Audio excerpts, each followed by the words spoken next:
Zita rangu ndonzi Remigious Mumbire.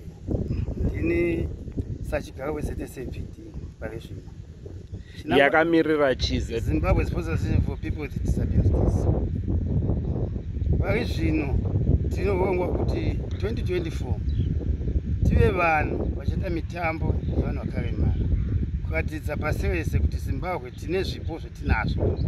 Asi nenyaya yekuti zvishandiso zvitinoda kuti tishandise kune vanhu vakaremara vaita masports ndizvo zviri kuti misa nokuti tiri kuona kunyanya mawheelchair zvemajavelin shot kuti nediscus even gobo chaichaiye vamwe vedu vasingaoni tinonetseka kuzviwana.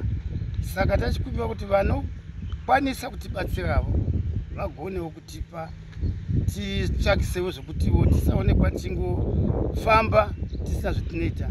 Vamwe vedu vane zvipo. Ndofunga munhu wese anoziva kuti kunana Elliot mujaji vakaita kuti nyika yese pasi rese ridhume. Saka tina vamwezve vanotopinda zvakaita Elliot. Asi nyaya yekuti yezvokushandisa zvacho ndozvinotinetsa. Pari zvino munhu wendingavimba naye ndisati ndanyanya kuenda kachana ndingati ndina Samson Muroiwa achiri mukomana wechidiki.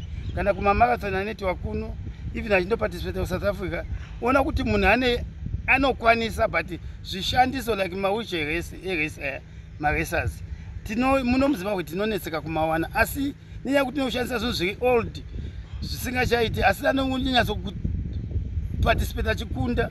Kana muno munhu ndinoona ndiye anogara achingeta number 1 zvokuti kakaona zvishandiso zvakanaka ndoziva kuti tine munhu anotiitira zvakanaka.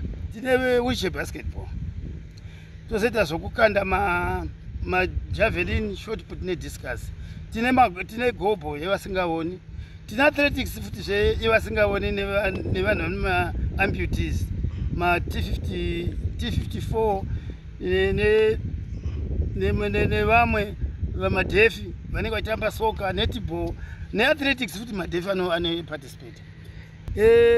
Pari zvino tanga tichingonyanya kubhesa nevanhu vari mumatauni, asi ZSAPD tava neurongwa kuti titi kumaruzevha tifambe tichiidentifya vamwe vanokwanisa kuti vaite mitambo iyi nokuti tine matalent akangovata kumaruzevha.